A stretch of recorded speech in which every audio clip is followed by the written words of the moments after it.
Eh, Judul kuliah kita tentang pengolahan data gaya berat lanjut ya. Saya matikan kamera dulu.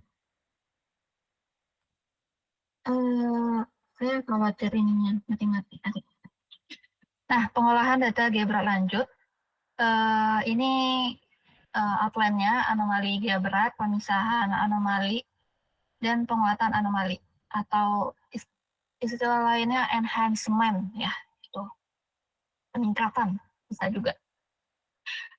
Anomali gaya berat ya. Jadi survei gaya berat itu biasanya dilakukan pada area luas atau area regional gitu. Yang memang untuk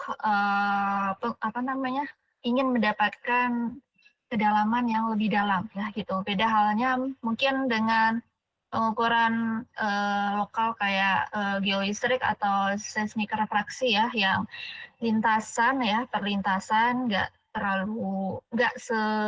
panjang lintasannya tuh nggak sepanjang ini grid dari survei gaya berat gitu ya. Jadi biasanya survei gaya berat ini dilakukan eh, di awal ya, dalam tahap eksplorasi biasanya dibandingkan dengan metode geofisika lainnya gitu ya. Contohnya kayak di migas ya, itu survei gaya berat dulu gitu ya, untuk mengetahui regionalnya bagaimana, strukturnya bagaimana gitu ya. Setelah itu mungkin baru dilakukan metode seismik gitu.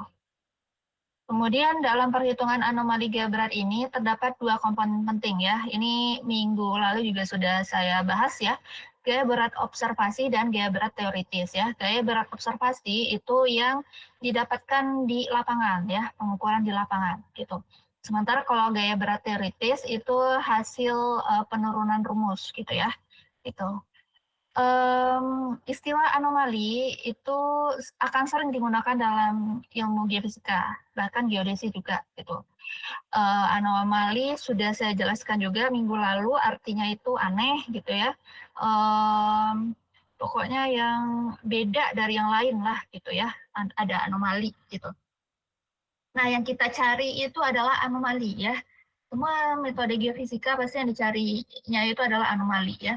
Keanehannya itu ada di mana gitu ya. Gitu. Jadi kalau misalkan bentuknya begitu-begitu saja, mungkin di situ tidak ada sesuatu yang unik ya, tidak ada sesuatu yang interest di sana gitu. Kemudian geodesis juga menggunakan gravity disturbance dibandingkan dengan gravity anomali. Maaf Bu, Bagaimana? tadi PPT-nya belum gerak Bu.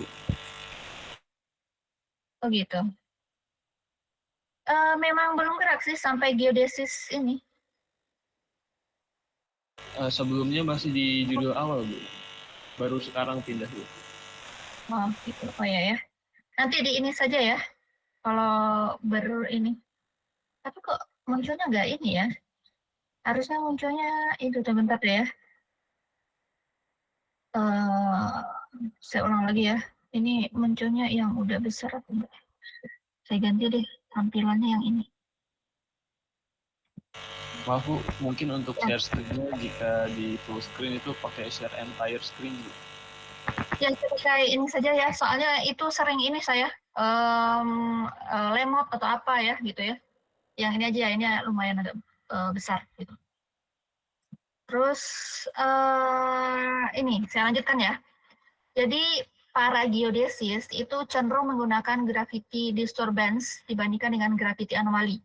Jadi mereka itu kan juga ada pengukuran mengolah data gravity satelit ya. Ada kemarin 2 minggu lalu kalau nggak salah ya, tentang gravity satelit, ada yang namanya GRASS ya, GOCO gitu ya.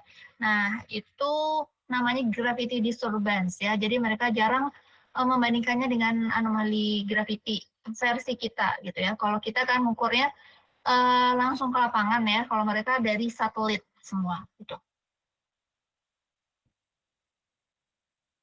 Kemudian orang geodesi itu menggunakan konsep gravity disturbance ini jika yang menjadi datum vertikal adalah bentuknya ellipsoid, sedangkan menggunakan gravity anomali jika menjadi datum vertikal adalah geoid ya. Jadi ini bisa dilihat ya ilustrasi perbedaan geoid dan ellipsoid.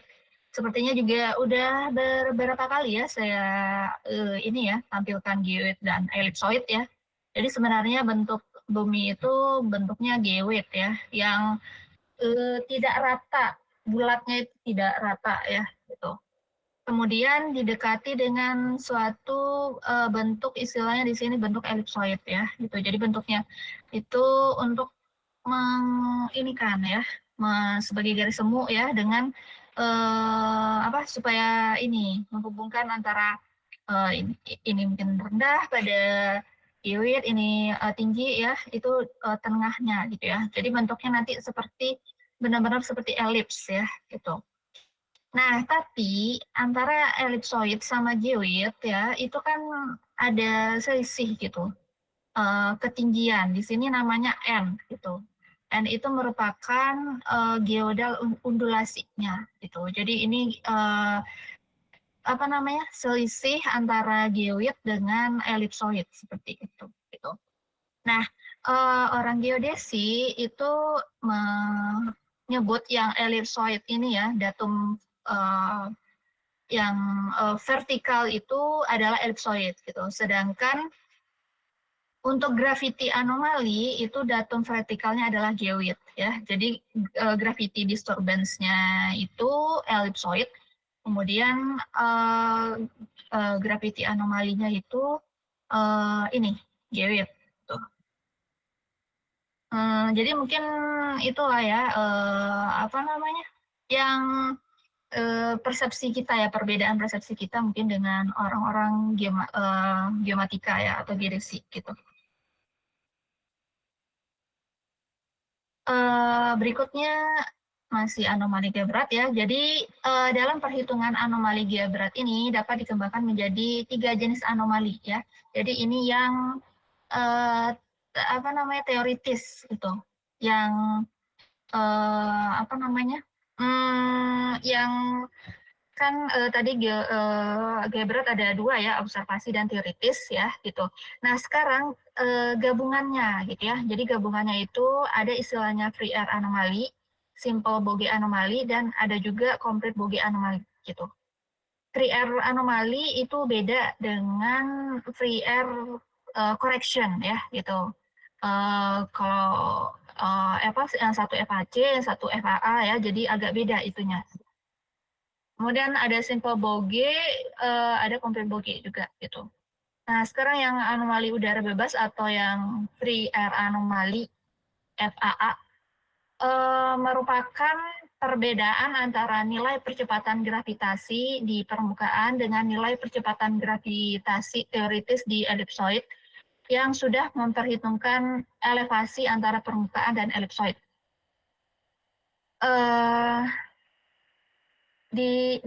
Pada FAA ini kita mengasumsikannya itu dalam koreksi udara bebas ya. Jadi pada koreksi udara bebas itu tidak ada massa dan efek gravitasi antara permukaan dengan model bumi ya. Jadi nggak ada massa. Kalau ada massa itu berarti ada koreksi lain ya. Apa namanya koreksinya? Koreksi Bogge ya gitu ya. Nah untuk FAA ini rumusnya G-ops dikurang geoteoritis tambah FAC, koreksi udara bebasnya gitu. Jadi karena di sini hanya ada tambahan FAC, makanya disebutnya FAA ya gitu. Kemudian untuk anomali udara bebas ini di sini ada perbedaan gitu ya antara anomali udara bebas dengan anomali Bogge gitu. Nah untuk anomali udara bebas itu masih mempertimbangkan elevasi gitu. Sementara kalau anomali Bogge dia tidak mempertimbangkan elevasi ya, jadi dia lebih mempertimbangkan yang lainnya gitu ya. Salah satunya bisa massa gitu ya dari densitas gitu. Di sini bisa diilustrasikan suatu model bawah permukaan. Ini beda ya antara kiri dengan kanan bentuknya. Kalau di sini ada rootnya, ada akarnya ya. Kalau di sini enggak ya, gitu, datar gitu. Kemudian ini untuk responnya. Jadi kalau free air itu nanti ada apa namanya? Ini bentuknya lebih datar dan menonjol ya, gitu. Sementara bogenya di sini tidak ada. Jadi karena di sini bentuknya flat, free air-nya flat juga, bogenya juga flat gitu. Nah, sementara kalau yang ada akarnya ya ke bawah gitu ya, yang ada depresi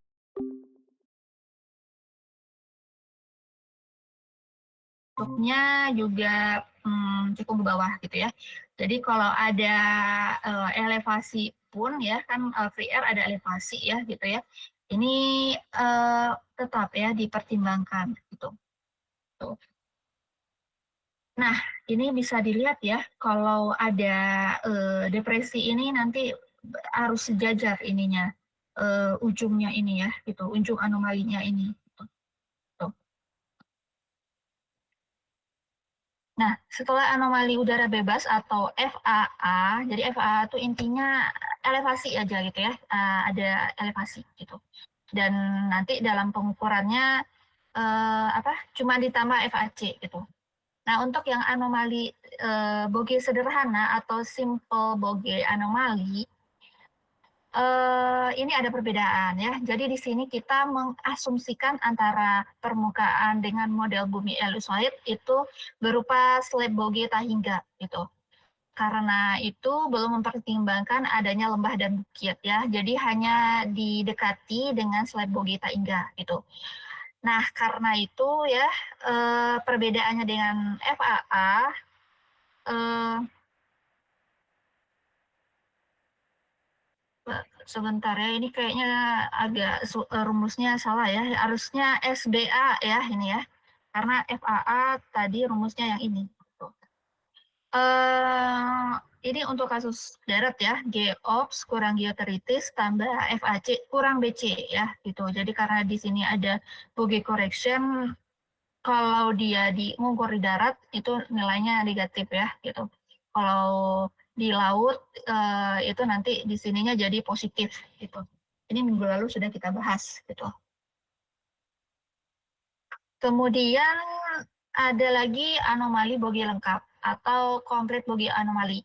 Nah, komplit Boge anomali kita sudah ini, jadi tidak hanya elevasi gitu, tidak hanya didekati dengan slab Boge Tahingga gitu ya, tidak hanya mempertimbangkan massa, tapi di sini kita juga memperhitungkan topografinya ya. Jadi topografi itu mungkin bentuknya ada seperti lembah, ada bukit gitu ya. Nah, karena itu nanti ada tambahan koreksi teren gitu ya. Jadi nanti di sini ditambah dengan koreksi teren gitu. Nah, anomali Boge lengkap inilah yang biasa kita gunakan gitu dalam pengolahan data gaya berat gitu. Jadi setelah mengukur di lapangan, kemudian kita olah, nanti itu jadinya GEOPS ya. Di GEOBservasi itu nanti hanya ada koreksi tidak dan drift. Nah, untuk lengkapnya itu nanti ya kita mempertimbangkan di situ ada G lintang, ada G ada FAA, ada bogey correction gitu, ada terrain correction gitu ya. Semuanya kita pertimbangkan. Nanti istilahnya di sini namanya konflik bogey anomali gitu. Itu untuk kasus darat ya. Nanti kalau ada kasus lain gitu ya, ada kasus udara atau laut, ada tambahan koreksi lain ya gitu. Minggu lalu juga sudah saya jelaskan ya. Ada namanya koreksi air force. Tuh. Terus ada juga nanti kalau di ini di ketinggian gitu ya, udah terlalu tinggi, mungkin mempertimbangkan atmosfer ya. Jadi ada lagi itu koreksi atmosfer. Tuh. Di laut mungkin bisa juga ya mempertimbangkan koreksi hidrogeologinya. Tapi kalau untuk di darat cukup sampai di sini. Gitu. Nah, konflik Boge anomali ini itu sebenarnya ada limitasinya ya, ada keterbatasannya gitu.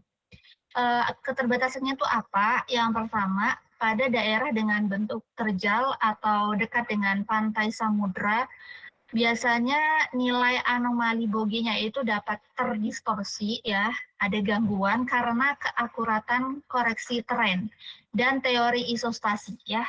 Jadi mungkin kalau toren berarti kan melibatkan topografi ya, mungkin ada lembah, ada bukit gitu ya. Jadi mungkin kalau di pantai mungkin lembahnya mungkin ya gitu. Muka air lautnya tekannya turun gitu. Terus ada juga teori isostasi gitu ya. Nah, apa itu teori isostasi? Ini bisa saya review lagi ya. Ini kayaknya sudah pernah dijelaskan di geologi ya. Jadi di sini saya hanya review ya gitu. Jadi teori isostasi itu bisa dari bahasa Yunani ya. Iso artinya sama ya. Jadi kalau isopak ya, isobar ya, iso-iso ya, itu artinya sama gitu. Statis artinya berdiri gitu. Nah, teori isostasi ini dia merepresentasikan bahwa bumi itu berbentuk menonjol ketika bahan pembentuknya ringan, gitu. Sementara bumi berbentuk depresi ketika bahan pembentuknya berat, ya. Nah, dari sini ya ada kata-kata bantuan pembentuk, berarti ada pengaruh massa, ya. Apa namanya, dan densitas di sini gitu ya yang mempengaruhi bentuknya ya. Jadi mungkin satu jadi menonjol, kemudian yang satu jadi ini bentuknya seperti depresi gitu atau menonjol ke bawah gitu.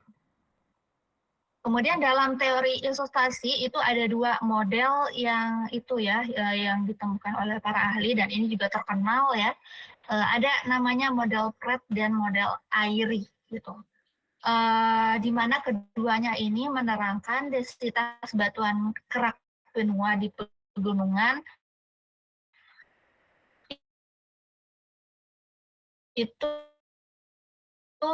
lebih rendah daripada densitas kerak sekitarnya. Itu batuan granit ya bisa gitu ya.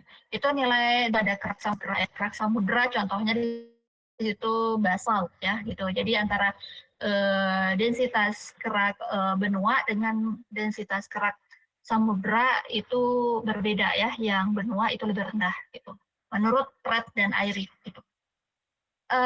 Pratt sama Airy itu juga ada perbedaan sedikit ya. Kalau Airy dia melakukan hipotesis dan hasilnya itu mengatakan bahwa batuan yang memiliki posisi yang paling tinggi akan memiliki kompensasi sebagai bagian yang tenggelam gitu.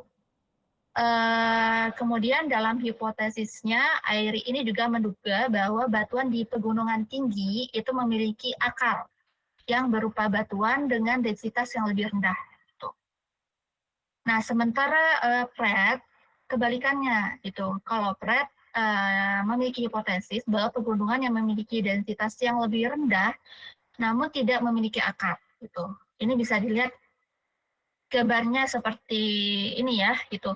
Untuk Airy, jadi misalkan di situ ada pegunungan yang tinggi kan, dia misalkan di sini posisinya paling tinggi gitu. Mungkin di sini sebagai kontinen gitu ya, sebagai benua gitu. Nah, benua itu dia tinggi kalau menurut hipotesisnya itu karena di bawahnya itu ya bentuknya itu seperti akar gitu ya, yang menunjang ke bawah gitu. Menurut dia ya, menurut Airy ini terdapat batuan dengan densitas yang lebih rendah ya. Di sini karena densitasnya lebih rendah gitu ya, less dense rock gitu. Makanya di sini itu ya tinggi itunya gitu ya bentuknya gitu. Sementara kalau Pratt itu dia nggak ada itunya akar gini gitu ya, root itu nggak ada dia bentuknya, dia agak lebih datar gitu. Tapi Pratt ini dia berhipotesis bahwa pegunungan ini memiliki densitas yang lebih rendah, namun tidak memiliki akar gitu. Jadi itu perbedaannya ya. Antara Pratt dengan Airy gitu.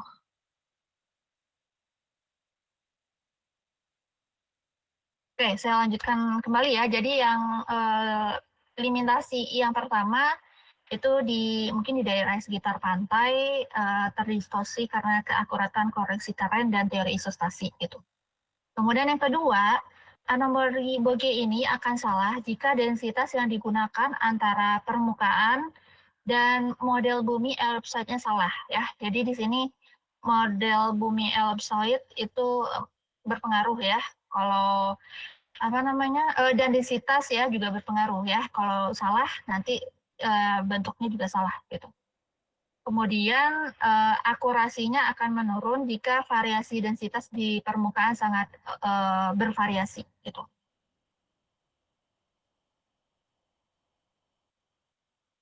Sampai di sini ada pertanyaan dulu?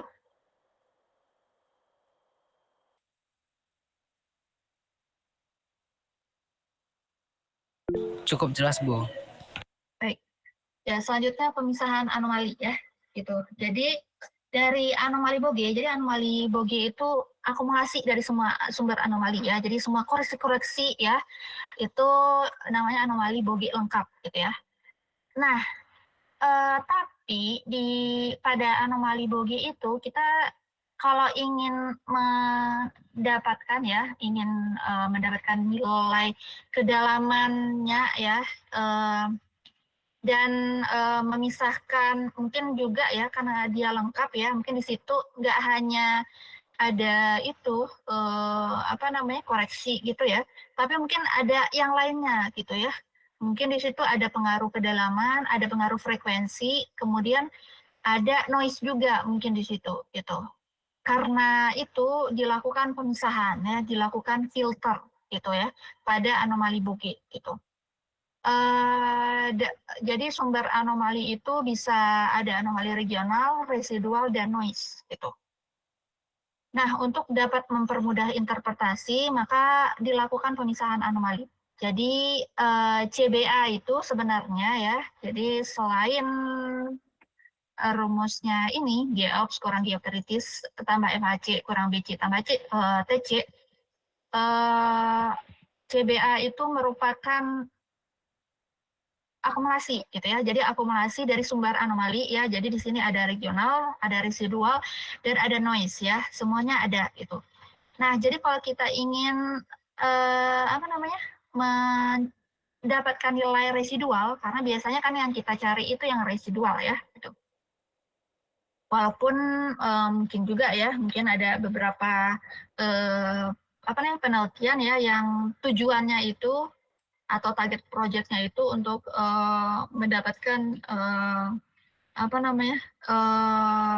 anomali yang regional ya, ada juga gitu. Tapi kan biasanya itu residual gitu. Nah, untuk ini untuk mendapatkan misalkan anomali residual, maka dilakukan pemisahan ya gitu, dilakukan filtering gitu. Di sini dalam melakukan pemisahan anomali, jadi kan ada 3 ya, ada anomali regional, residual, dan noise. Regional itu biasanya ya memiliki spektrum frekuensi yang rendah gitu, dan biasanya untuk target yang lebih dalam gitu. Jadi antara frekuensi dengan kedalaman itu berbanding terbalik gitu. Kemudian pada anomali regional ini biasanya ya kalau dikaitkan dengan sinyal itu tergolong filter yang low pass filter ya gitu. Low pass filter itu kan maksudnya meloloskan yang tinggi ya gitu ya, frekuensi yang tinggi gitu ya, atau meng-cut frekuensi yang meloloskan frekuensi yang rendah atau meng-cut frekuensi yang tinggi gitu. Jadi anomali regional ini merupakan anomali Bogey yang berasosiasi dengan sumber anomali yang dalam dan ukurannya besar. Biasanya dalam spektrum frekuensi memiliki frekuensi yang rendah. Gitu. Nah, untuk anomali regional ini biasanya kalau kita lakukan filter, bentuknya lebih smooth ya dibandingkan residual, gitu ya. Bentuknya lebih smooth gitu. Kemudian untuk anomali residual, kebalikan dari regional ya. Jadi kalau residual maksudnya adalah anomali Bogge yang berasosiasi dengan sumber anomali yang kecil dan dangkal gitu. Dan biasanya dalam spektrum frekuensi yang memiliki frekuensi tinggi ya. Jadi kalau regional itu targetnya dalam, berarti kalau target dalam frekuensinya rendah. Kalau residual target kita itu dangkal, berarti frekuensinya tinggi gitu. Nah, kalau yang regional itu prinsipnya itu low pass filter, kalau yang residual itu prinsipnya high pass filter gitu. Kalau high pass filter berarti high tinggi pas melewati ya gitu ya, berarti melewati frekuensi yang tinggi gitu ya gitu, atau mengkat frekuensi yang rendah gitu. Terus ada lagi kan satu lagi frekuensi namanya band pass filter gitu ya, jadi kita ambil tengahnya ya, yang tinggi dan yang rendahnya ya di situ. Ini juga bisa sih ya pakai band pass filter, tapi nantinya apa namanya, yang kita cari itu ini gitu ya, biasanya kita cari itu yang kalau nggak dia yang frekuensi tinggi, kalau nggak yang frekuensi rendah gitu ya. Jadi prinsipnya itu ya, nanti kalau dikaitkan dengan kedalaman lebih masuk yang ini ya, yang low pass filter atau high pass filter gitu, dibandingkan band pass filter gitu. Kemudian ada noise. Nah, noise itu mempunyai lebar anomali yang lebih kecil dibandingkan dengan anomali residual. Gitu. Ini bisa dilihat ya representasinya. Kalau yang regional biasanya dia lebih smooth gitu dibandingkan yang residual ya. Nih ya, bisa Anda lihat ya di sini seperti ada ondulasi gitu.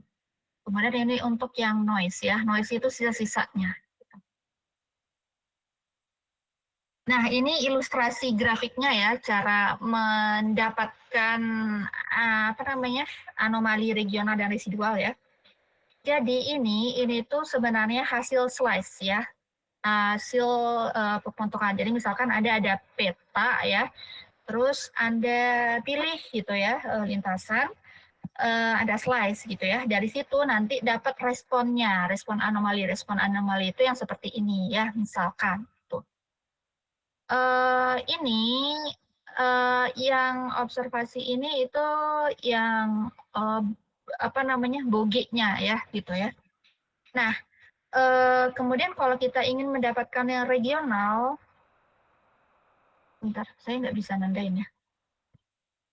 Nah, kalau kita ingin mendapatkan yang regional itu kita lihat titik terdekatnya ya, itu kita tandai ya. Jadi ini dengan ini kita tandai gitu ya, terus ini dengan ini tandai gitu ya, dapat garis tarik kemenerusan garisnya gitu. Terus ini dengan ini dapat garis, ini dengan ini dengan ini dengan ini dengan inilah. Nah, yang inilah ya yang disebut dengan regional ya. Jadi regional itu kita narik ya, narik garis gitu ya. Narik garisnya seperti ini gitu. Kemudian kalau residual itu selisih antara anomali Bogge-nya dengan anomali regionalnya gitu ya. Jadi misalkan di sini ini yang paling tinggi ya biar agak kelihatan sekitar 21. Ini berapa regionalnya sekitar 11. Kok 11 sih, sekitar berapa nih ya nih?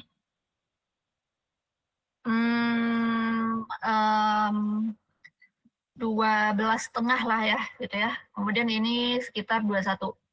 21 kurang 12,5 itu 9,5 ya gitu ya. Nah, ini sekitar itu gitu ya. Ini hasil residualnya gitu. 9,5 gitu ya di plot gitu. Kemudian ini juga ya, ini berapa selisihnya sekitar 17-an. Kemudian ini regionalnya sekitar 11 gitu. 17 kurang 1 sekitar kok 17 sih. 12 ya. 12 kurang 1 itu sekitar 1 ya. Nih 1 gitu. Ya, jadi pokoknya yang residual itu selisihnya gitu ya antara yang Bogge dengan regional ya gitu. Kemudian dari sini ya kita hubungkan titiknya dapatlah ya nih responnya gitu. Ini bisa dilihat juga ya responnya ya. Ini tadi 3 yang ini kemudian 1 ya, terus ini 1 ya, nih responnya gitu. Nah dari sinilah nanti kita bisa membuat ini perkiraan model bawah permukaannya gitu ya. Biasanya kalau dia tinggi, di sini juga tinggi ininya ya. Ininya mungkin lebih besar ya. Ini kan besar ya ini ya. Jadi mungkin di sini bawah permukaannya mungkin ada yang lebih besar gitu. Sini dia tinggi juga nih ya, bagian ini tinggi ya. Berarti di sini tampilkan 1 ya. Ini juga ada nanti ini ya lebih tinggi lagi gitu. Ini juga ada nanti tinggi. Nah kalau nanti bentuknya ke bawah berarti nanti ininya di bawah gitu ya, ininya di bawah gitu. Pokoknya ini berkaitan dengan ini sih percepatan gravitasi kan. Percepatan gravitasi itu kan nilainya sebanding dengan G kecil sama dengan G besar M per R kuadrat ya. M itu nanti bisa rho kali V ya. Jadi percepatan gravitasi itu sebanding dengan densitas dan berbanding terbalik dengan jarak ya. Jadi kalau densitasnya tinggi, nanti ini responnya juga tinggi gitu ya. Tapi kalau densitas rendah, nanti ini mungkin bentuknya cekung ya ke bawah gitu, kayak lembah gitu. Nah itu juga dengan jarak ya. Kalau jaraknya di sini lebih tinggi, nah berarti ini tinggi. Tapi kalau jaraknya ke bawah gitu ya, ini juga ke bawah gitu ya. Gitu. Jadi, sorry, salah, kebalik ya. Kalau jarak itu berbanding terbalik, berarti kalau jaraknya makin ke bawah ya, itu nanti juga responnya ini ya, kebalikannya gitu. Tuh. Karena antara percepatan gravitasi dengan jarak berbanding terbalik gitu. Tingginya itu lihatnya dari sini sih ya, jadi kan 0, 1, 2, 3 ya, jadi 3 itu lebih besar dari 0 gitu ya, gitu.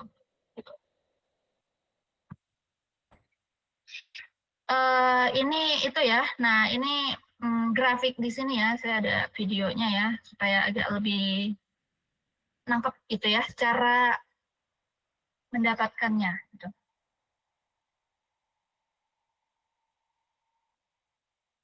Nah, jadi ini perbedaan regional dan residual ya. Kalau regional itu dia lebih smooth, kalau anomalinya dia lebih lebar ya. Di sininya dia lebih lebar. Gitu.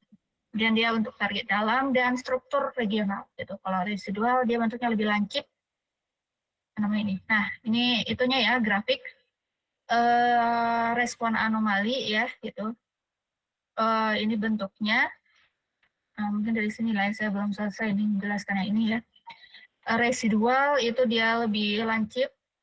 Ini lancip. Kemudian anomalinya dia lebih tight ya gitu. Lebih langsung gitu ya gitu. Untuk target dangkal dan strukturnya lokal gitu. Kemudian ini respon salah satu contoh saja ya. Nih sini kita ingin mendapatkan regionalnya ya gitu. Tadi gimana kita tarik ya garis-garis yang ini ya yang terdekat. Tuh.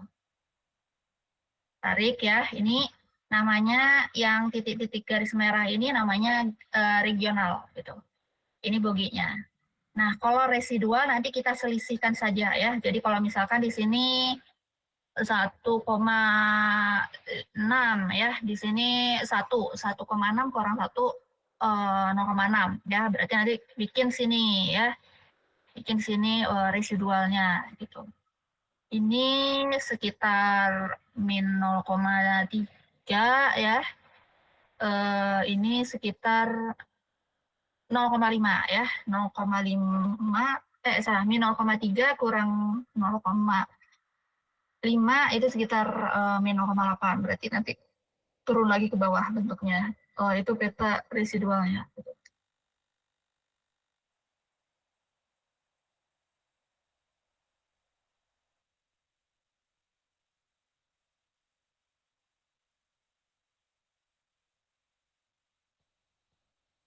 Jadi paham ya, Anda mendapatkan grafik regional dengan residual dengan menggunakan freehand ya. Jadi hanya menggunakan tangan secara visual tanpa hitung-hitungan, tanpa menggunakan software.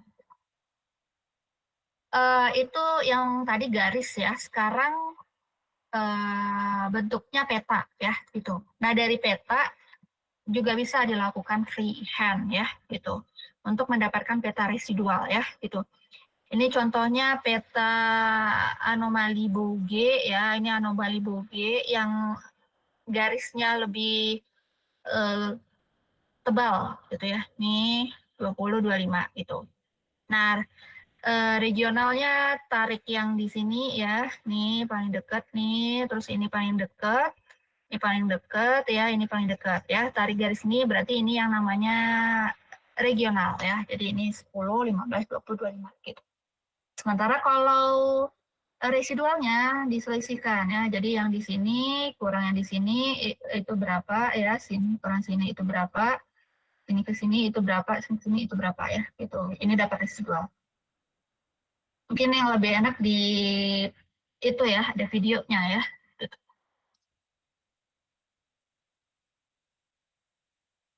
Nah, jadi yang pertama kita pilih ya garis kontur line-nya ya, dibentuk kontur line-nya ya. Paling pilih yang panjang, kemudian gambarkan regionalnya yang lebih smooth, kemudian yang kedua kontur yang lebih paling panjang, gitu. Kontur kedua yang paling panjang, kemudian gambarkan regionalnya, gitu ya. Dan itu harus paralel dengan lintasan regional pertama. Ini misalkan ya, bentuk peta anomali Bouguer-nya. Tarik ya, ini satu ya, ini yang paling panjang di sini ya, ini satu. Terus ini juga bisa di sini ya. Ini ketinggiannya harus sama ya. Jadi ya nanti antara ketinggian ini ya dengan yang bawahnya lagi harus sama. Ini 8 ya, ini 9 ya. Ini Anda bisa lihat nih. Sini kan angkanya 8 ya, ini angkanya 9 ya. Jadi dia kurvanya ketinggiannya makin tinggi ke bawah ya gitu. 5 sampai 11 gitu. Ini ketinggian pertamanya. Untuk ketinggian keduanya harus sama ininya ya, itunya. Terus ini kita tarik ini dengan ini, itu untuk yang 10. Ini harus sama ya, harus sama itu. Berikutnya untuk yang 11 nanti harus sama juga ininya ya, itunya ketinggiannya. Ini 11, terus 12, kemudian 7, 6, 5 ya gitu. Nah, yang inilah yang disebut dengan anomali regional ya, yang tandanya strip-strip merah ya. Gitu. Ini anomali regionalnya. Kemudian untuk residualnya itu kita ini tarik yang terdekatnya ya, gitu. Ini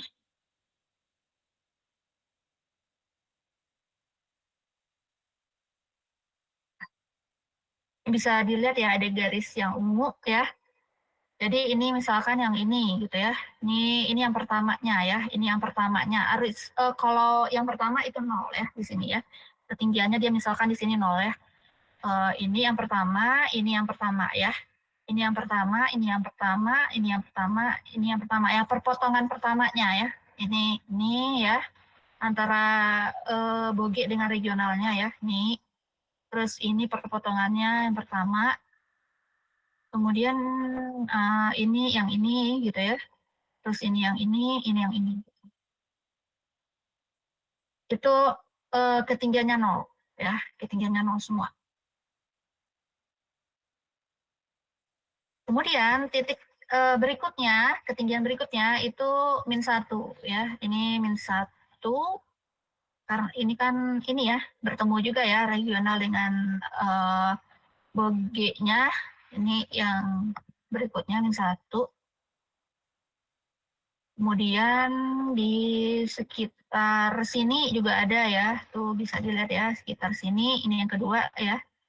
Terus di sini yang kedua ya, ini yang pertama, terus ini yang keduanya, ini juga ya, kan dia turun ya. Yang keduanya, terus ini yang keduanya. Ini bukan yang keduanya ya. Terus ini ya, yang bagian ini berarti berikutnya, ini mungkin yang ketiga gitu ya. Ini dengan yang ini dengan yang ini gitu.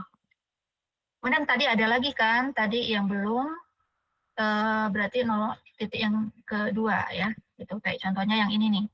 Kan ini udah satunya, ini udah satunya. Nah, ini dia ada yang berhimpit lagi, min 2 gitu ya.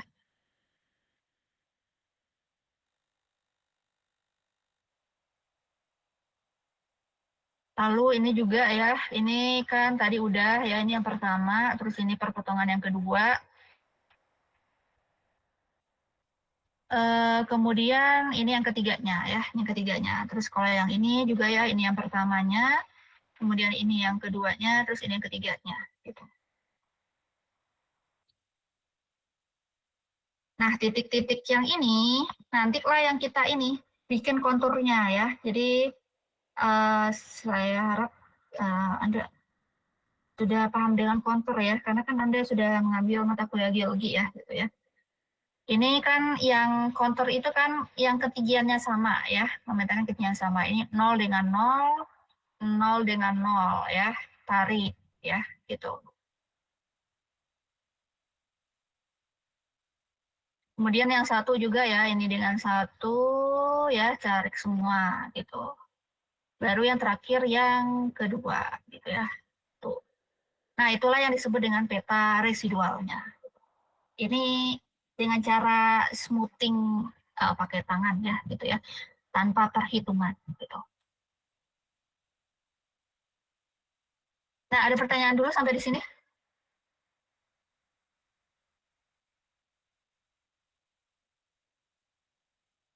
Ada pertanyaan? Sudah paham ya?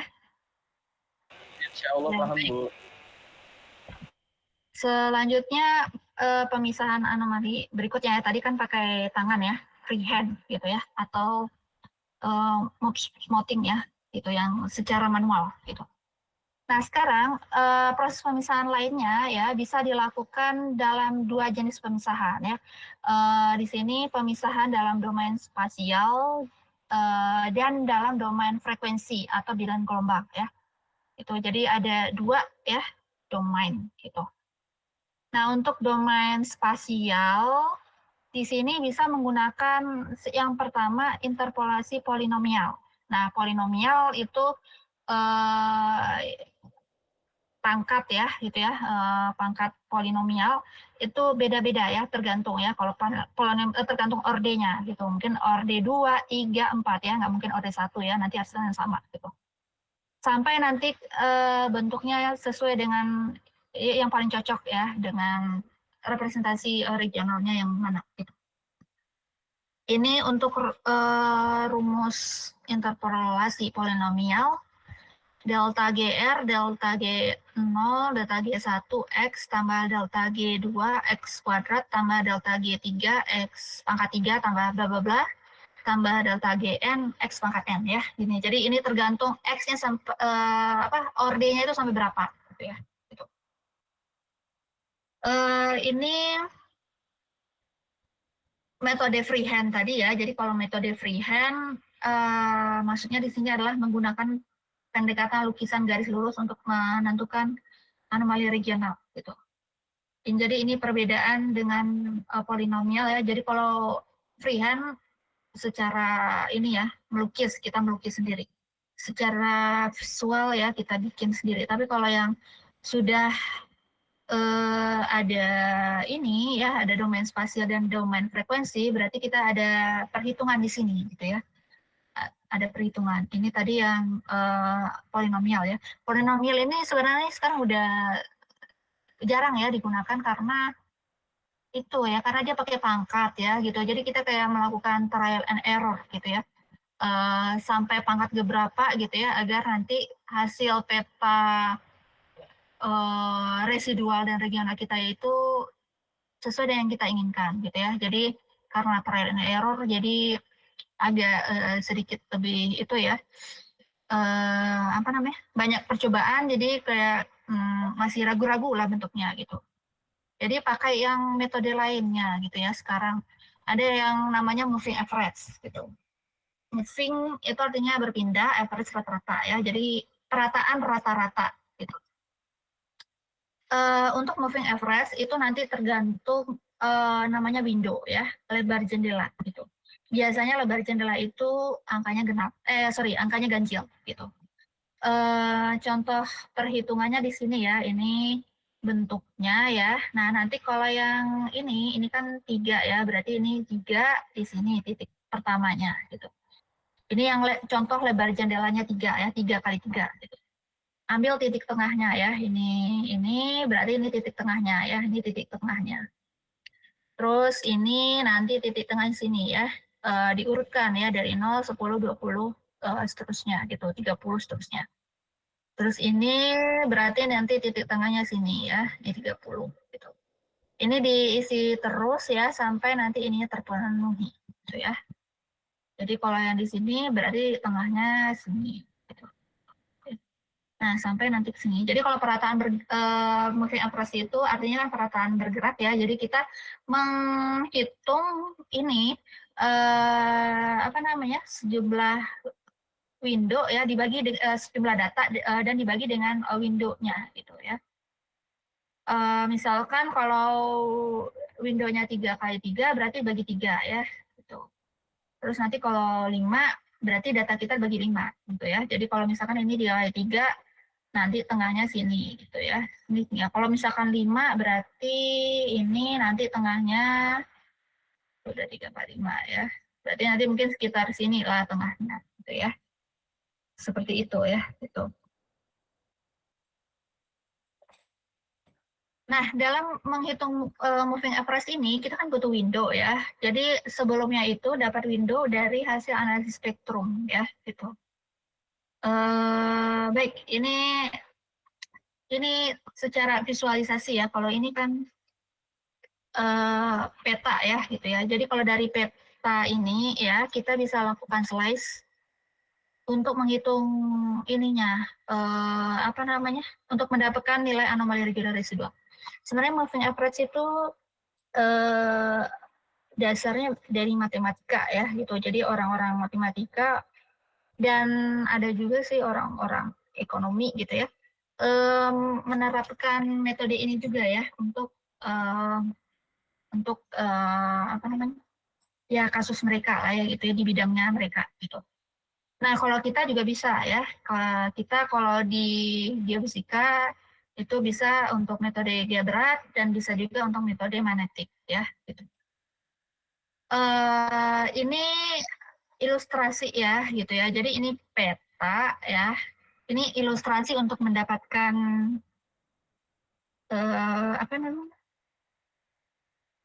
grafik ya, grafik mana regionalnya, mana residualnya dengan menggunakan moving average gitu. Nah, jadi ini peta anomali Boge. Kemudian dari peta anomali Boge ini kita slice ya. Ini namanya kita slice ya, membuat lintasan gitu. Nanti membuat lintasan sebaiknya mengenai target kita ya. Targetnya di sini ini ada dom ya gitu ya. Gitu. Jadi sininya harus kena gitu. Dan kalau bisa membuat slice ya. Kan nanti slice itu nanti yang akan kita modelkan ya gitu. Kalau bisa tegak lurus dengan arah struktur utamanya ya. Kalau di sini kan arah strukturnya ke arah sini ya gitu ya. Nah, berarti nanti bikin ininya ke sini.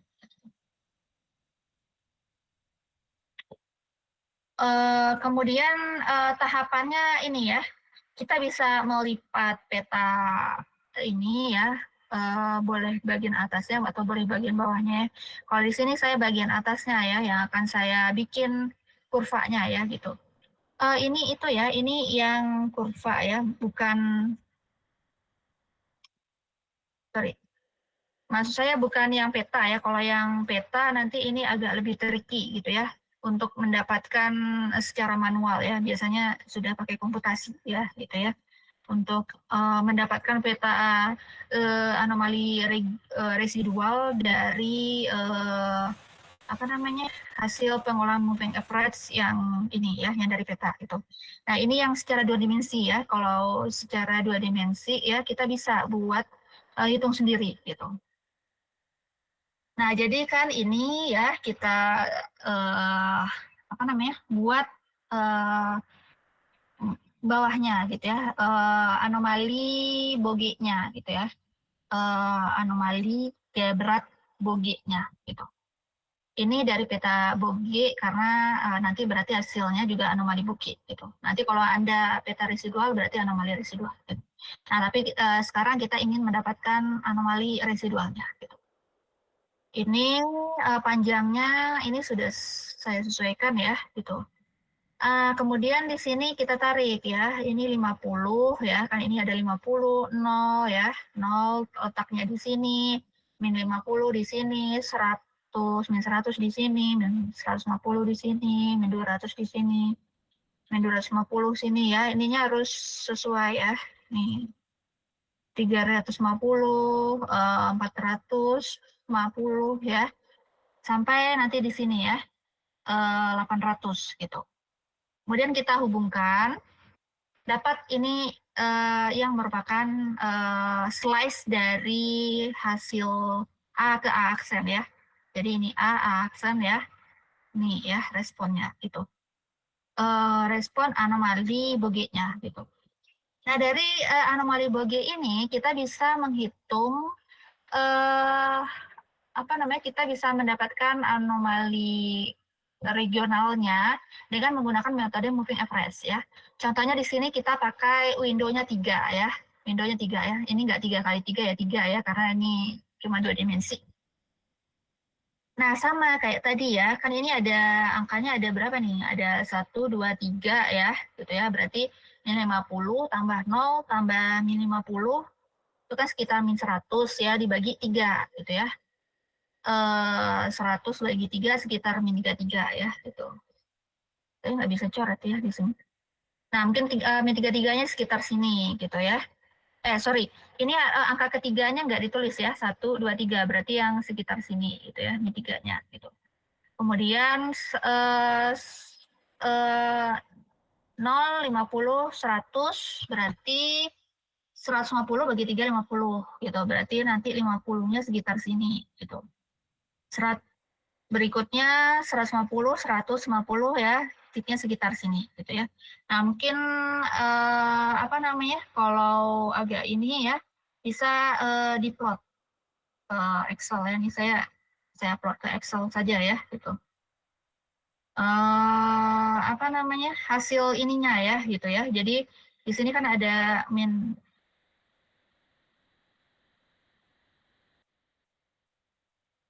ini akan ada min 466,7, berarti ini antara min 90 tambah 50 ya, bagi 3 ya, gitu. Jadi ini saya ambilnya dari sini ya, yang ujungnya ini sih ya, titik ini ya, saya perkirakan sekitar min 90 gitu ya. Saya perkirakan saja gitu. Terus yang bawahnya di sini kan juga ada ya, ini saya perkirakan juga, ini sekitar 800. 50 atau berapa gitu ya. 840 saya perkirakan. Nah, jadi yang ini dirata-ratakan 46,7. Kalau yang ini kan min 50, 10, 50 rata-ratanya sekitar min 33,33. Kemudian angka berikutnya 0, 50, 100 berarti sekitar 50 ya gitu ya. Berikutnya 50, 100, 150 sekitar 100 gitu. Sampai yang terakhir di sini ya gitu ya. Jadi mungkin yang terakhirnya yang sini 700, 750, 800, nanti tengahnya sekitar 750 gitu ya. Nah, ini nanti sebentar ya, ini harusnya saya bisain.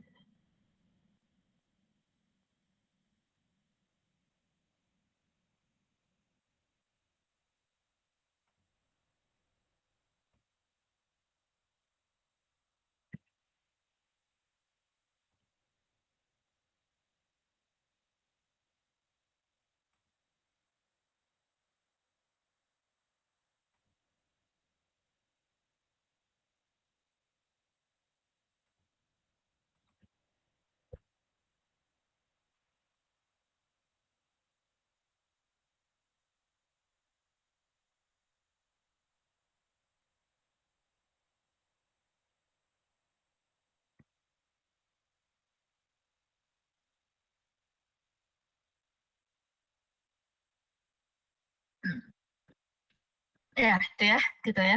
Nih. Oh my God. Agak enak sih. Tuh, terus ini sampai bawah gitu.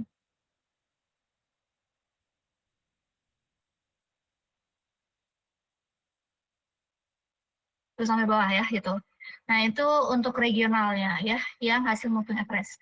Kemudian kita plot ya. Plotnya itu X. Jadi X-nya itu tadi saya pakai sentimeter aja ya, gitu ya. Jadi saya ukur ininya apa namanya panjangnya tadi ya dengan menggunakan garis tadi. Oh, bentar. Nih, kenapa ini saya ini? Dengan menggunakan garis ya ini langsung saja ya. Ini sekitar berapa senti ya. Ini saya skalakan gitu ya. Kemudian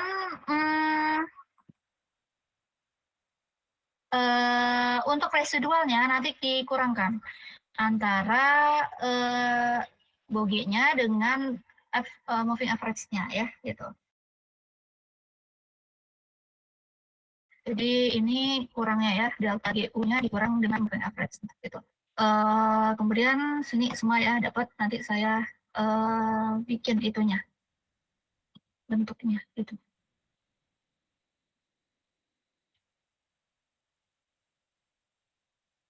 Ini 50 semua.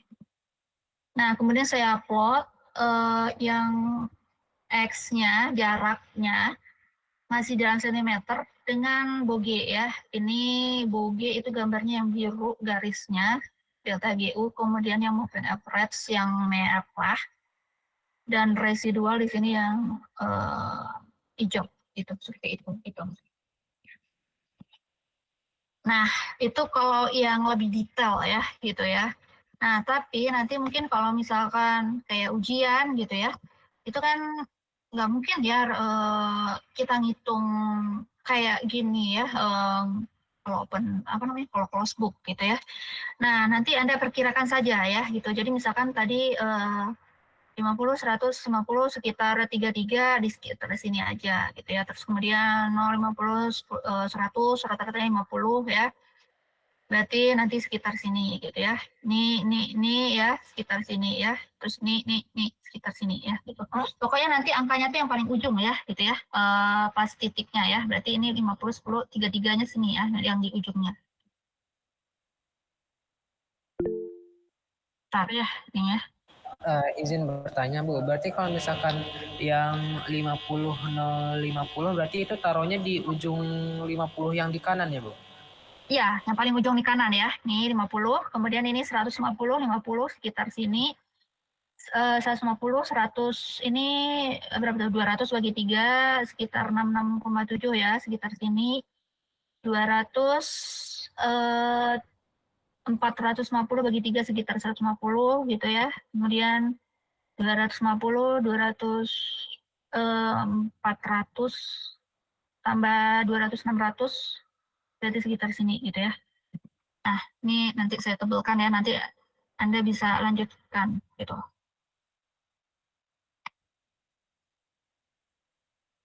Baik Bu, sudah jelas Bu.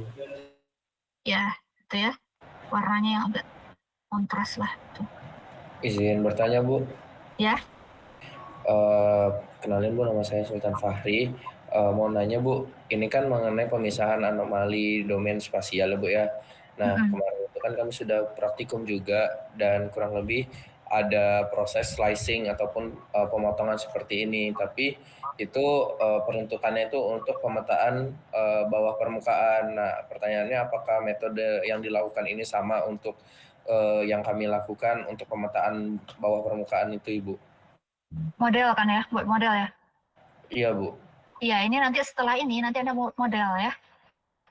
Jadi ini tahap paling awal ya, gitu. Jadi di sini kan kalau Anda di software tinggal klik ya, nggak tahu ya, tiba-tiba udah dapat aja peta residual ya. Nah kalau di sini saya menguraikan ya dari peta CBA, terus dapat slice yang regional, dapat slice residual. Untuk pemodelan minggu depan ya, materi terakhir tentang pemodelan ya. Jadi mungkin dari sini, dari hasil slice misalkan bogey, ya garis yang ini, nanti responnya gimana, modelnya gimana ya, itu minggu depan ya, gitu. Ini nanti saya uraikan per ini, gitu ya, per satu-satu, karena kan di sini masih materinya masih filtering gitu ya, masih pemisahan regional residual, belum sampai pemodelan. Gitu. Begitu semua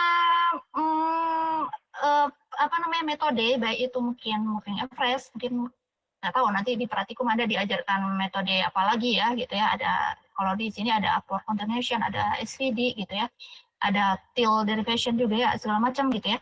Nantinya itu gitu ya, kita slice semua ya, jadi dari slice nanti bisa kita modelkan gitu.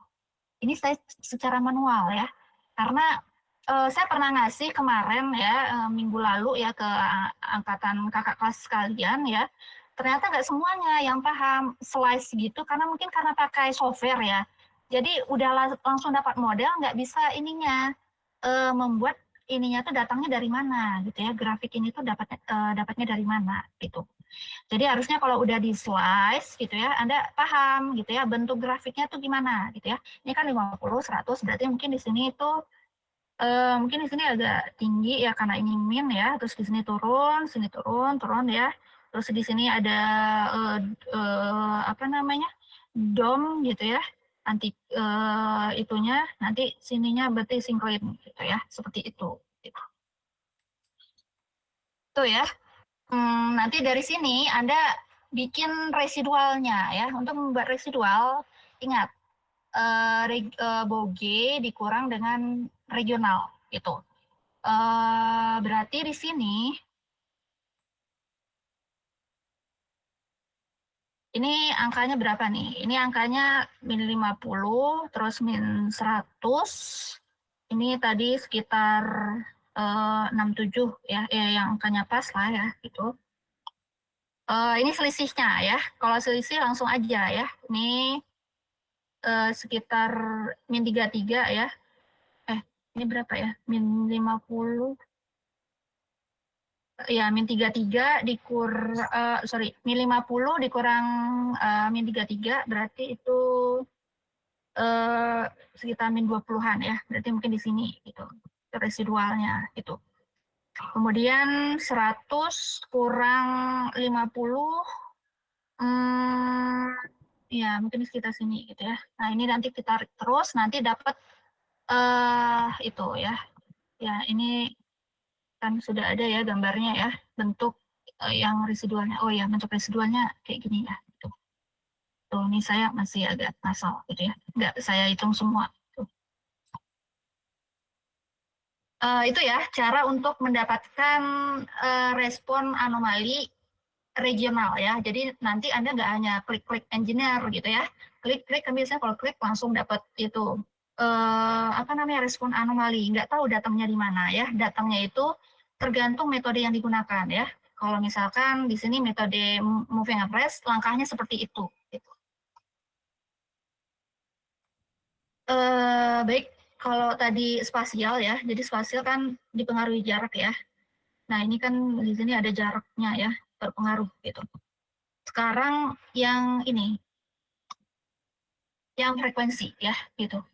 Nah kalau frekuensi itu kita melibatkan transformasi ya. Namanya di sini transformasi Fourier ya. Jadi transformasi Fourier itu dasar untuk hampir semua filtering ya. Dari transformasi Fourier mungkin nanti diturunkan lagi. Ada yang namanya STFT, ada yang namanya Hilbert transform gitu ya. Mungkin di seismik yang lebih banyak perkembangan transformasi Fourier ini gitu. Nah, nanti dari anomali domain frekuensi ini kita bisa nentuin kedalamannya berapa gitu ya, panjang gelombangnya berapa gitu ya. Tuh. Ini contohnya ya, respon anomali ya gitu. Terus kemudian di sini contohnya menggunakan analis spektrum ya. Ini menggunakan analis spektrum. Terus nanti tujuannya targetnya itu ya, menentukan kedalamannya gitu ya. Ini untuk kedalaman. Terus kalau ini berhubungan dengan frekuensi, berarti ini terkait dengan panjang gelombang. Jadi dalam anomali domain frekuensi ini ada dua ya. Yang pertama bisa menentukan kedalaman, terus yang kedua ininya panjang gelombangnya gitu.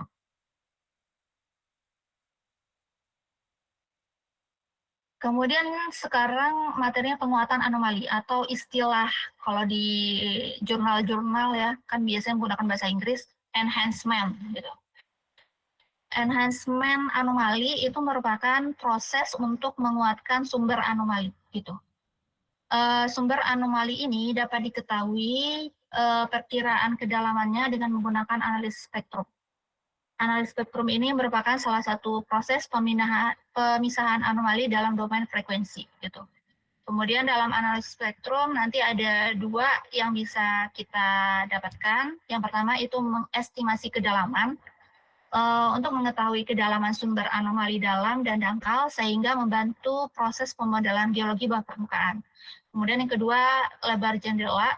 Jadi ini mungkin untuk yang moving average ya, karena kan moving average harus ada lebar jendelanya. Lebar jendela di sini berguna dalam proses pemisahan anomali regional dan residual. Kemudian untuk kedalaman anomali ini dapat diperkirakan dengan pendekatan persamaan berikut. Ln PS, kadang-kadang ada yang namanya ln A gitu ya, sama dengan ln C dikurang 4Pi ZF sama dengan ln C min 2ZK gitu. Ini sebenarnya didapatkan setelah turunan dari FFT ya. Jadi dari FFT itu ada penurunan gitu ya, penurunan rumus. Nanti dapat yang ini. Kemudian di sini F itu menunjukkan frekuensi, K itu bilangan gelombang. Bilangan gelombang itu sama dengan 2pi lambda gitu. Atau bisa juga 2pf. Gitu. Kemudian ini hubungannya antara ln PS dengan wave number itu dengan bilangan gelombang. Bilangan gelombang itu K ya yang 2pi per lambda tadi. Ini ada dua gitu, ada dua tren. Ini satu, terus kemudian ini dua gitu. Berarti ini untuk yang regionalnya, kemudian yang ini untuk residualnya ya. Ini lapisannya perkiranya seperti ini. Kemudian dari sini itu nanti masing-masing ini nanti untuk menentukan kedalaman dari itunya, dari persamaan intercept dan gradiennya gitu ya. Jadi dari sini diplot gitu ya. Biasanya regresinya linear ya. Y sama dengan mx sama c. Gitu. M-nya itu gradien, C-nya intercept ya. Nah, yang M-nya itu yang nanti nanti dirata-ratakan, nanti mungkin Anda berapa kali slice gitu. Rata-ratakan itu nanti regionalnya ya untuk yang ini gitu. Kemudian kalau yang residual ini noise ya, karena dia lebih sudah rata ya. Nah, ini mungkin yang itu ya residual gitu.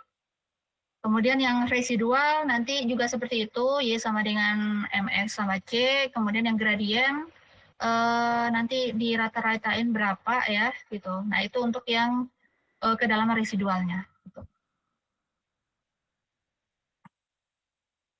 Nah, untuk memperkirakan kedalamannya bisa menggunakan rumus ini, HF sama dengan slope per 4pi, sama dengan slope dikali 0,08 inci, cycle per unit distance, atau HK-nya atau bilangan gelombang sama dengan slope bagi 2, atau sama dengan slope dikali 0,5 in radians per unit distance ya. Jadi ini kalau menggunakan frekuensi, kalau ini menggunakan bilangan gelombang gitu.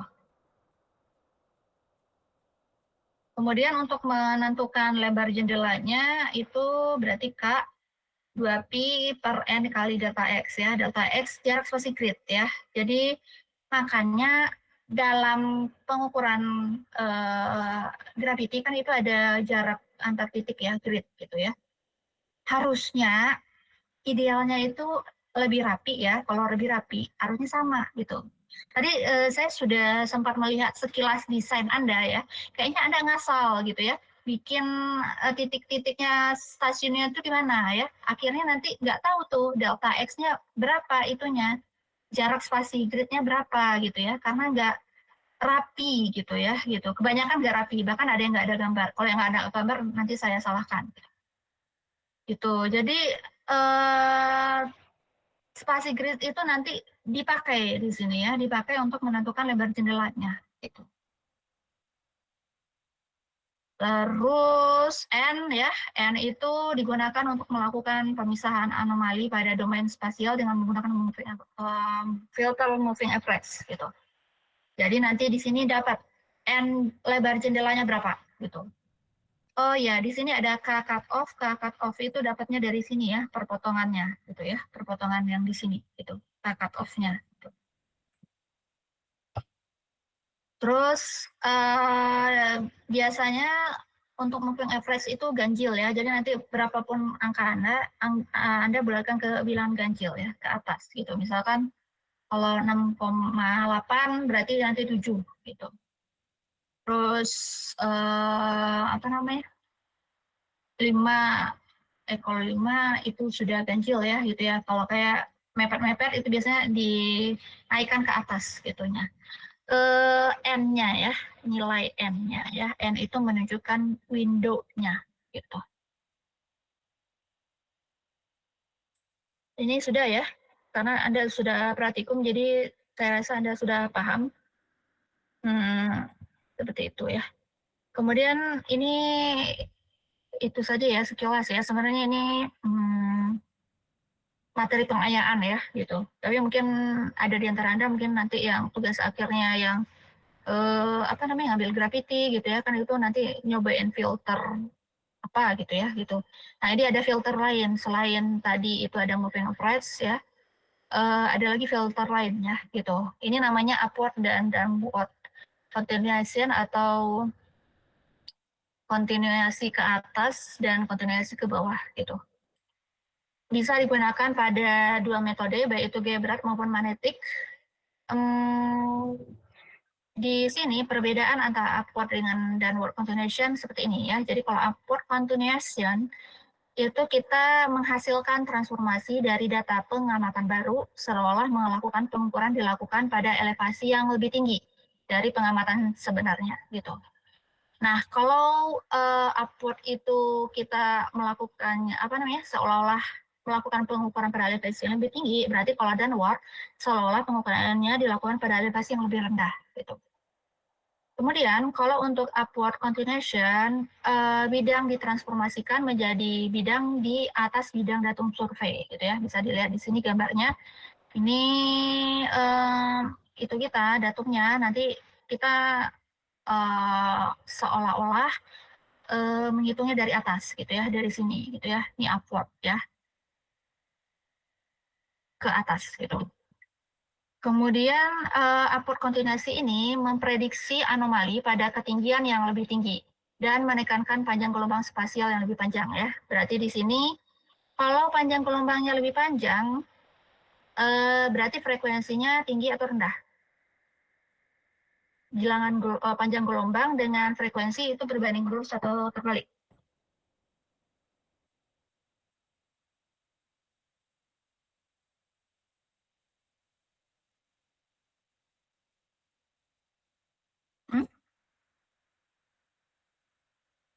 Gimana hubungan antara panjang gelombang dengan frekuensi? Berbanding lurus ya Bu. Lambda itu sama dengan apa? Lambda panjang gelombang ya. Sama dengan apa? 1/F bukan sih Bu? 1/F ya. Berarti itu berbanding? Terbalik. Ya, berbanding terbalik ya. Gitu. Nah, kalau dia panjang gelombangnya lebih panjang, berarti frekuensinya?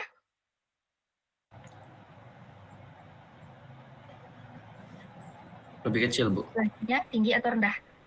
Lebih Kan berbanding terbalik. lebih rendah Bu.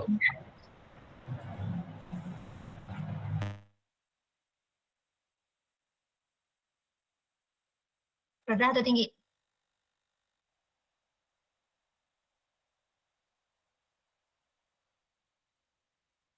Ayo, sudah belajar analisis sinyal kan? Ya, rendah ya. Nah, berarti itu low pass filter atau high pass filter? Low pass filter, Bu. Low pass filter, Bu. Ya, jadi upward continuation itu berarti low pass filter ya, gitu. Berarti itu sama dengan anomali regional, gitu. Nah, downward continuation kebalikannya ya, gitu. Jadi sini apa ya? Selain itu kita seolah-olah elevasinya lebih rendah.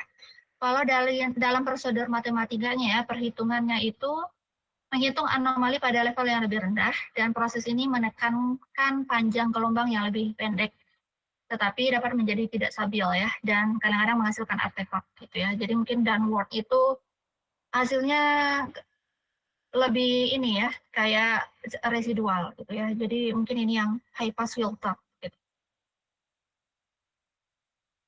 Nah, kemudian ada second vertical derivative turunan, vertikal, second kedua gitu.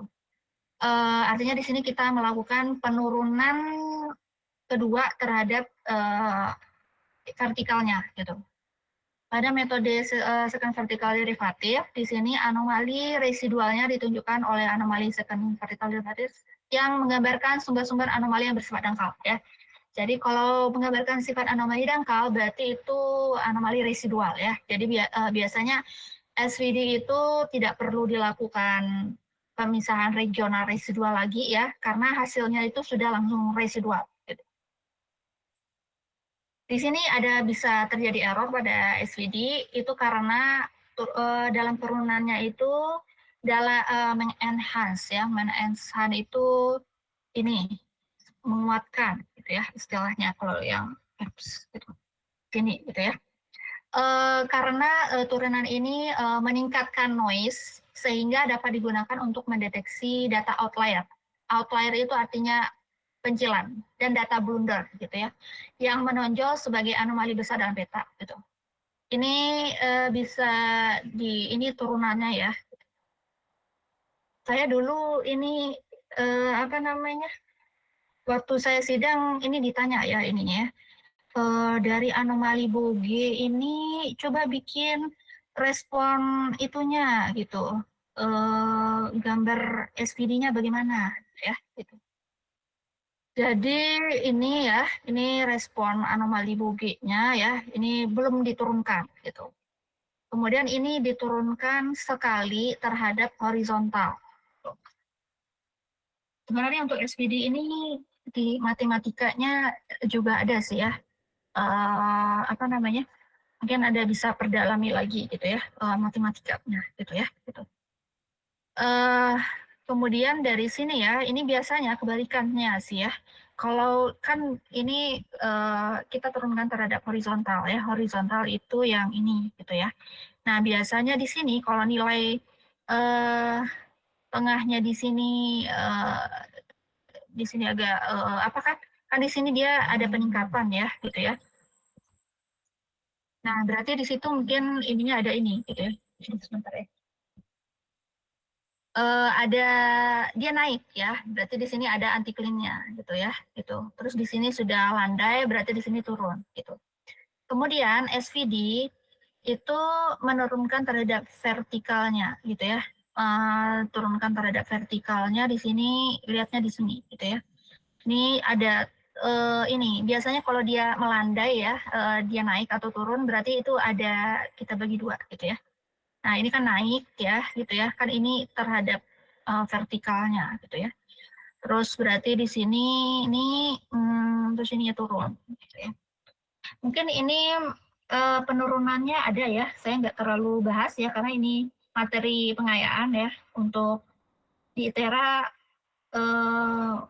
apa namanya untuk biar sama dengan kelas lain ya, jadi nggak saya terlalu bahas ya, soalnya di sini fokusnya ke moving average gitu ya, jadi makanya di situ di pas moving average agak lebih detail saya menjelaskan sampai buat grafik seperti ini. Tapi mungkin kalau ada di antara Anda yang tugas akhir bisa kita pelajari lagi gitu ya tentang SVD ini. Baik, ada pertanyaan?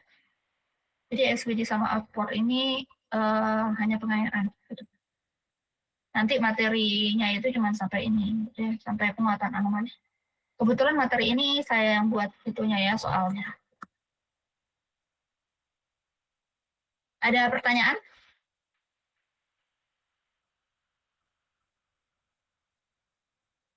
Cukup Bu, jelas. Oke, kalau tidak saya ini kan jelaskan itu ya. Apa namanya, tugas. Soalnya saya takut tugasnya nggak paham, terus dia undur ya, gitu. Jadi saya jelaskan.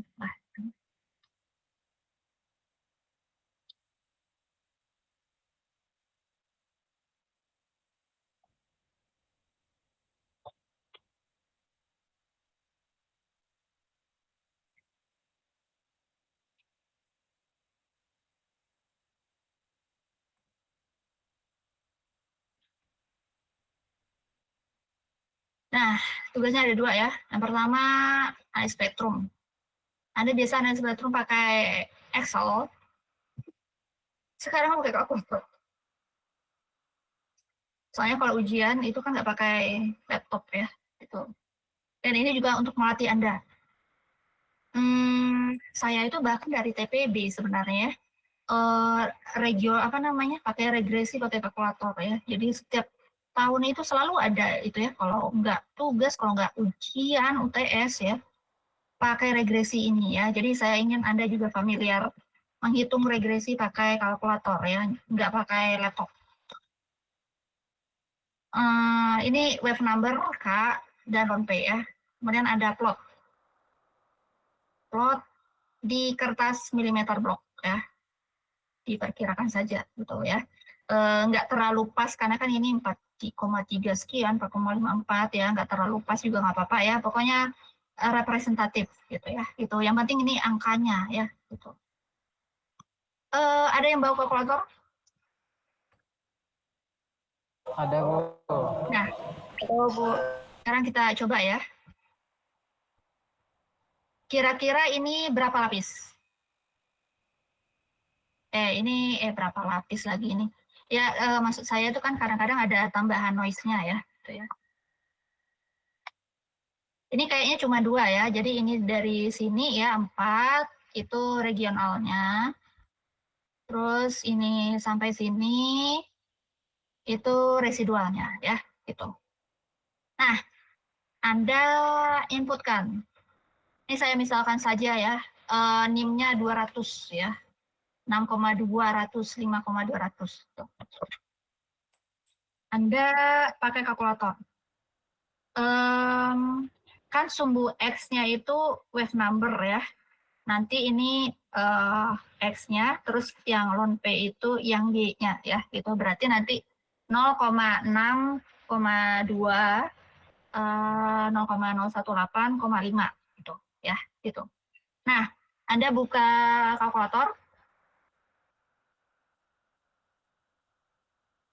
Kemudian pilih mode yang paling atas nomor 2 ya, samping on. Kalau di kalkulator saya ya.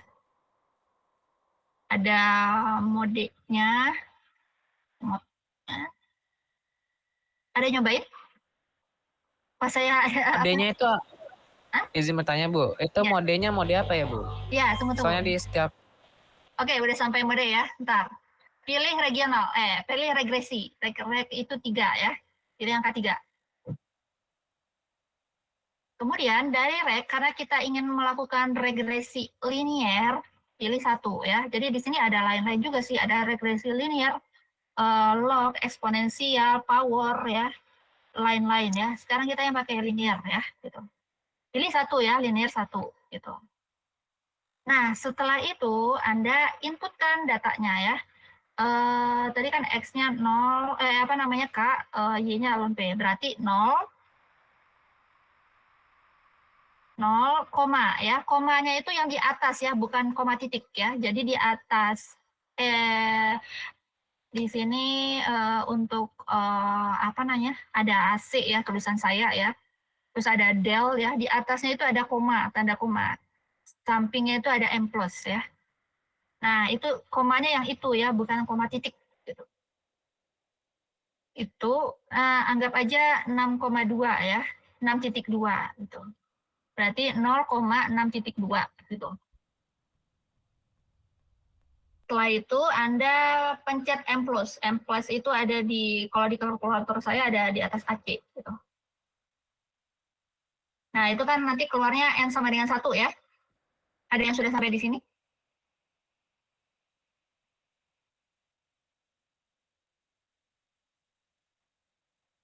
Maaf Bu, untuk di kalkulator saya sendiri itu di mode itu tidak ada yang rek Bu.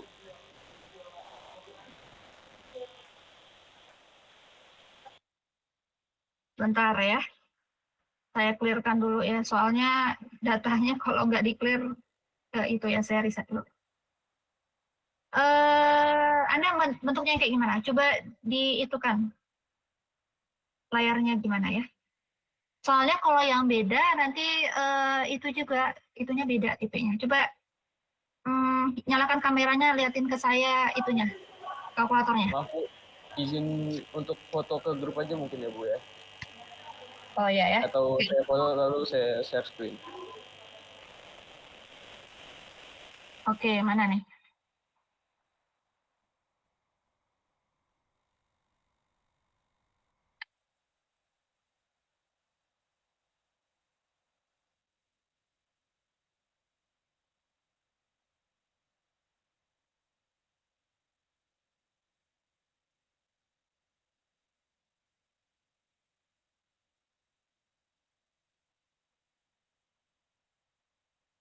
Oh, Anda pakai yang tipenya beda dengan saya ya.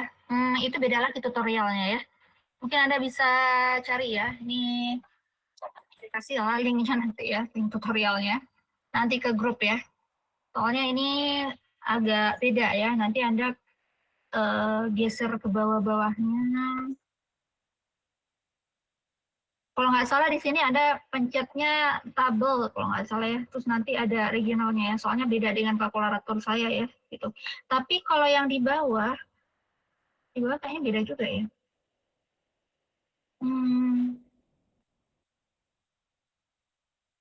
Di bawah juga sama, pakai tabel juga ya, gitu ya. Nah, kalau pakai tabel, isinya itu di tabel gitu. Ntar saya kasih deh link untuk yang ini, gitu ya. Untuk yang kalkulatornya itu.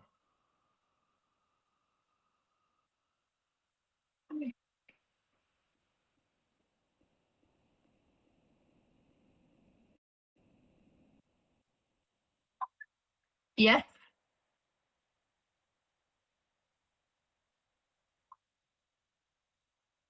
udah ini, udah saya fotoin kemarin kan.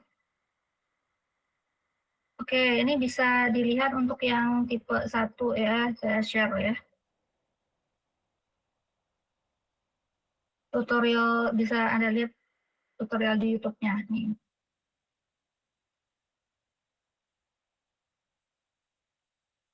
Kayaknya nih yang di atas nih ya, sama nih kayaknya.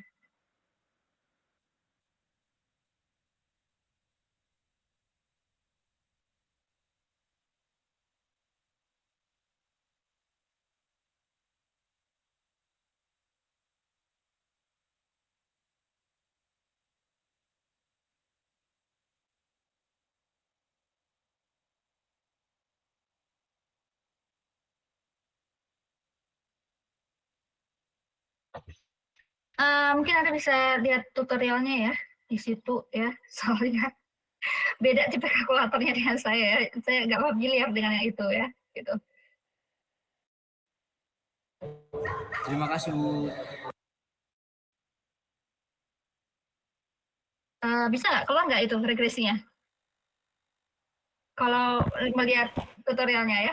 Mungkin kalau nggak bisa Anda cari lagi deh ya tutorial di YouTube yang sesuai dengan tipe kalkulator Anda gitu ya. Masukkan tipe kalkulatornya. Oke, mungkin dari kalkulator itu nantinya ya, atau yang tipenya kayak saya ada nggak ya? Yang saya share ke grup.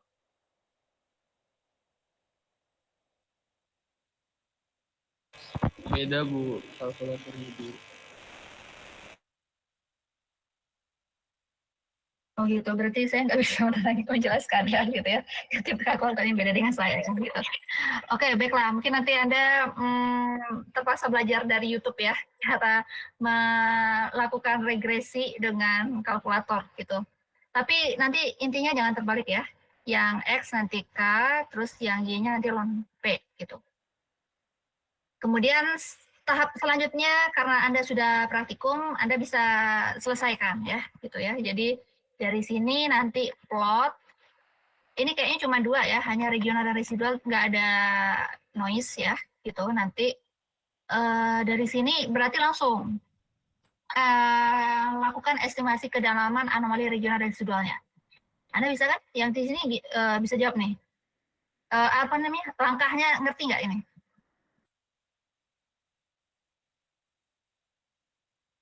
Yang estimasi besarnya kedalaman anomali regional dan residual?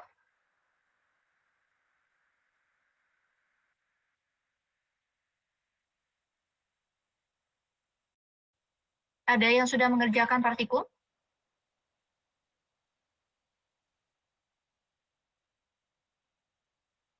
Atau saya jelaskan lagi nih. Estimasi besarnya kedalaman anomali regional dan residual dapatnya dari mana? Ya, Iya, Bu, jadi boleh dijelaskan. kan nanti dapat nilai regresinya ya. Saya misalkan ya. Nggak bisa ya, mana ya, di sinilah gitu ya. Nih, misalkan yang persamaan pertama nilai regresinya 0,3x ya, ini angkanya ngasal, saya takutnya agak aneh nanti ya, ya udah biarin aja ya. 5 gitu. Terus ini untuk yang regional gitu ya, ini Y1. Ini Y2-nya sama dengan misalkan 0, nah biasanya kalau yang residual nanti angkanya lebih kecil gitu ya, 0,7 misalkan ya. Ya lah gitu ya, X tambah 5 gitu, 6 gitu. Nah, untuk yang regionalnya nanti yang ini saja ya. Ini berarti yang regionalnya, terus ini yang residualnya ya. Itu aja ya, berarti kedalamnya sekitar 0,3. 0,3 mungkin dikali dengan kilometer ya, berarti 0,3 kali 10, 30 ya gitu. Terus yang ini 0,06 kali 10 kilo, sekitar berapa tuh ya, 0,06 kali 10 kilo, sekitar 0,6 gitu, kilo gitu. Jadi yang regionalnya yang ini ya, untuk yang pertama, terus kalau yang ini residual. Ini kasusnya karena dia satu ya, hanya satu, yang satu yang di slice ya, satu lintasan gitu. Nah, idealnya itu lebih dari satu ya, jadi nanti dirata-ratakan gitu. Nah, sehingga dapat berapa estimasinya gitu. Kemudian kalau yang C, hitung lebar jendela atau window, itu tadi pakai rumus yang tadi ya, K cut off sama dengan 2pi N kali delta S. K cut off itu dari perpotongannya ya, perpotongan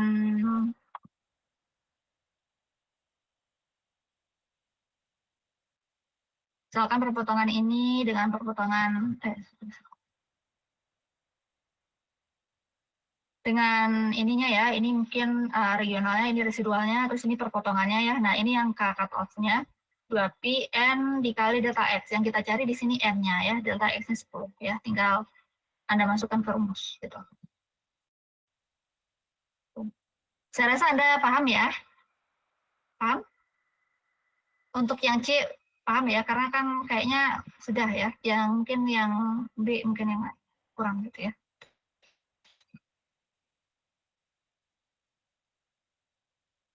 Kira-kira bisa mengerjakannya? Mengerjakannya nggak pakai itu ya, nggak pakai laptop ya. Insya Allah Ya, bisa. jadi untuk yang regresi nanti Anda terpaksa belajar dari YouTube ya. Soalnya kalkulatornya agak beda dengan saya gitu ya. Saya nggak familiar gitu. Oke, untuk yang kedua, terdapat peta anomali Gaya-Bouguer ya. Ini kita masih sampai pemisahan ya. Nanti mungkin selanjutnya ya, pertanyaan ini berkaitan. Mungkin nanti setelah ini saya suruh bikin pemodelannya gitu ya. Itu minggu depan gitu ya. Sekarang cuma sampai anomali regional residualnya saja gitu ya. Yang pertama buat kontur. Nah, jadi Anda agak PR banget ya bagi Anda. Anda bikin kontur ya. Bikin kontur itu kan yang sama ketinggiannya gitu. Nah, ini ketinggiannya yang 10 ya. Jadi nanti 10 berarti ini mungkin 320, kemudian 310, 300 gitu. Kemudian 250, 280, 270, 60 gitu. Itu intervalnya ya. Jadi nanti intervalnya seperti itu gitu. Bikin konturnya gitu. Jadi misalkan nggak bisa itu misalkan ini 320-nya sekitar sini ya.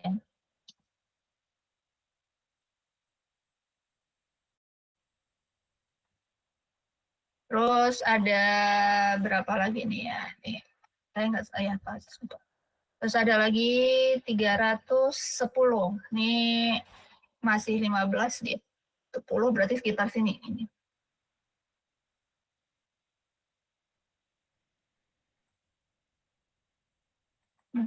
Oh, intervalnya 10 ya. Ini 300. Jadi saya perkirakan saja ya antara 300 311 gitu ya.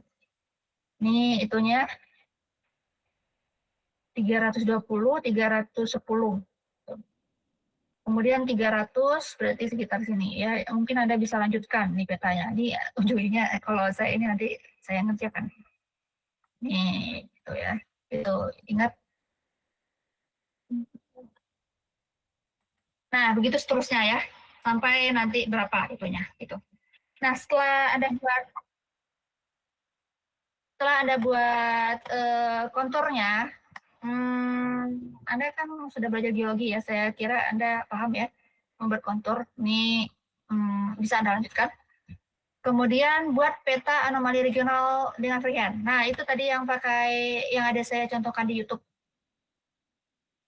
Jadi untuk regional nanti ininya gitu ya. Jadi ini antara ini ke sini gitu ya.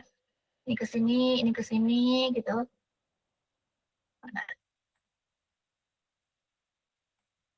Kok ini garisnya lurus sih? Mungkin ini regional pertama, ini regional kedua, regional ketiga, sampai seterusnya. Terus residual berarti ingat tadi perpotongannya ya. Ini potong, itu 0. Nah, nanti kalau ada potong sekali lagi berarti itu kedua ya. Ada sekali ketiga. Tadi ada tutorialnya saya itu kan ke slide ya. Anda bisa download yang slide saya yang terbaru ya, yang bentuknya PowerPoint ya, gitu. Itu ada video tutorialnya gitu. Terus nanti dari peta residual ini udah ya sampai residual saja. Itu pertanyaan yang C. Kemudian buat lintasan slice dari ujung ke ujung. Nah, buat lintasannya jangan pendek gitu ya. Jangan cuma misalkan Anda bikinnya karena Anda kepepet mungkin cuma segini doang yang Anda bikin gitu ya. Nah, jangan, ini nggak kelihatan ya. Jadi dari ujung ke ujung. Misalkan ini ya. Ini kalau bisa yang tegak lurus ya. Misalkan boleh dari sini sampai sini. Kalau udah sampai sini, pokoknya setiap orang harus beda bentuknya ya. Sesuai dengan apa yang Anda mau. Ke sini, sini, sini, sini ya. Pokoknya harus beda nanti ya lintasannya. Cukup satu saja. Gitu. Nah, dari slice itu Anda buat itu. Moving average gitu. Regional, residualnya gitu. Dibuat. Nah, ini biar lebih gampang, nanti Anda bikinnya di kertas milimeter block gitu. Jadi dari sini biar lebih gampang itunya slice-nya nanti gitu ya. Gitu. Biar kurvanya lebih kelihatan. Soalnya kalau nggak pakai nggak kelihatan itunya gitu ya. Ketinggian beda tingginya tuh nggak kelihatan gitu ya. Jadi kalau bisa pakai milimeter block. Gitu. Kemudian oh iya, untuk moving average window-nya cukup 5 ya. Kalau tadi kan contoh saya windownya 3 ya. Nah, kalau 5 berarti itu 5 data. Gitu. Jadi ini harusnya lebih lebih cepat pengerjaan daripada yang tadi ya. Yang 3 tadi banyak itunya yang kita hitung gitu ya. Nah, ini cuma 5. Berarti nanti dihitung tengahnya bagaimana ya. Nanti setelah itu dapat peta regionalnya dengan menggunakan metode mapping price. Kemudian residualnya tinggal diselisihkan saja hasil kurva OG-nya dikurang dengan kurva regionalnya, itu dapat residual. Gitu. Kemudian dilakukan analisis. Analisisnya ya dari yang Anda dapatkan lah. Terserah Anda mau ngomong apa ya, pokoknya tentang regional dan residual.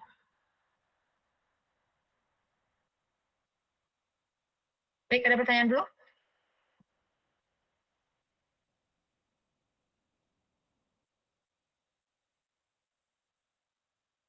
Izin bertanya, Bu. Ya. Jadi tadi untuk tugas-tugasnya itu pakai kertas milimeter block ya, Bu? Ya, untuk yang plotting nomor 1 dan bikin slice yang nomor 2 ya. Jadi kan nanti Anda habis dari bikin kontur ini slice ya. Nanti di milimeter block gitu. Slice-nya. Oke. Biar kelihatan tingginya itu beda tingginya itu kelihatan ya.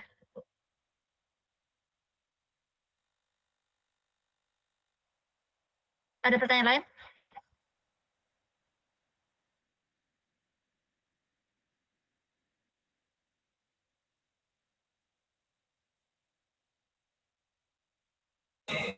Sepertinya cukup, Bu. Baik ya. Kalau cukup, saya sudah atur jam 12, kerjakan kuis ya. Kuisnya ada mengisi titik-titik. Kalau nggak satu kata, ada yang 2 kata sih ya gitu ya. Tapi nggak ada yang kalimat panjang. Jadi jangan mengulang pertanyaan gitu. Ada pilihan ganda juga gitu. Jadi Anda bisa kerjakan. Waktunya cuma saya settingnya 15 menit ya kalau nggak salah tadi ya gitu. Jadi langsung dikerjakan.